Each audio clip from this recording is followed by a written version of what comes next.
Hello guys, খুবই ভয়ঙ্কর একটি রাস্তা। মিরঞ্জিবিলি রাস্তা খুবই ভয়ঙ্কর। এই রাস্তা ওঠাটা খুবই দুষ্কর। দুই একবার গাড়ি অফ হওয়ার মতো সিচুয়েশন হয়েছিল। তো রাস্তাটা খুবই ভয়ঙ্কর, কিন্তু মজাটা বেশি। হ্যাঁ, এরকম রাস্তা এক্সপিরিয়েন্স করা সবার ভাগ্যে জুটে না। আমি মিরঞ্জিবিলিতে যাওয়ার জন্য উপরে উঠেছিলাম।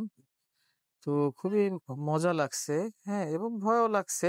কারণ হচ্ছে এটা কোনো ইটের রাস্তা না, এটা হচ্ছে একদম টোটালি হচ্ছে মাটির রাস্তা। মাটির রাস্তা দিয়ে তারপরে উঠতে হয়। সবাই পায়ে হেঁটেই উঠি, আমরা বেশিরভাগই। আমরা দুইটা গাড়ি গেছি, দুইটাই আমরা হচ্ছে বাইক নিয়ে উপরে উঠেছি। বাইক নিয়ে উঠতে উঠতে যে মজাটা পাইছি আসলে সবাই পায় না। এখানে হচ্ছে বাইরে যারা আসে তারা আসলে ভয় পায়, তো এই জন্য তারা বাইক নিয়ে উঠতে পারে না। কিন্তু পাহাড়ে যারা থাকে তারা ২ জন ৩ জন করে উঠে। তো ভালোই লাগতেছিল।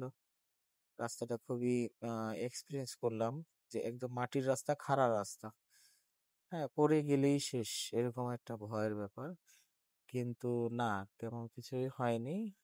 ভিতরে অনেক রিসোর্ট আছে, বিভিন্ন ধরনের আপনার হচ্ছে গিয়ে আ ছোট, ছোট ঘরের মতো আছে যেখানে মানুষ সকালে ভিউ দেখানোর জন্য থাকে, দেখার জন্য থাকে।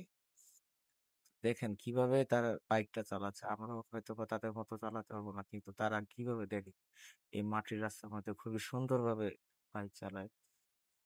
তো ভালোই লাগতেছিল। এবং এই যে দেখেন সবাই দাঁড়িয়ে একটু ছবি-টবি তুলতেছে। দেখেন কত সুন্দর একটা ভিউ। দেখেন গাইস, দেখেন এই ভিউ কিন্তু আসলে আমি দেখতে পারতাম না যদি এরকম একটা রিস্ক না নিতাম। তো খুবই ভালো লাগতেছে। এই যে মাটির রাস্তাতে উঠতেছি। এইসব কটেজে সবাই থাকে সকালবেলা। তারপর হচ্ছে ভিউ দেখার জন্য সবাই এই জায়গায় আসে। তো রাত উদযাপন করে। কেউ আবার হচ্ছে ক্যাম্পিং ও করে। তাঁবু টাঙিয়ে ক্যাম্পিং করে। খুবই সুন্দর লাগতেছে ওই রাস্তাটা। আপনারা উপভোগ করবেন এবং আসবেন এখানে। আসলে দেখেন কি ভয়ংকর রাস্তা, দেখেন গোটা দিয়ে ভরা কিন্তু। খুবই খারাপ সিচুয়েশন, কিন্তু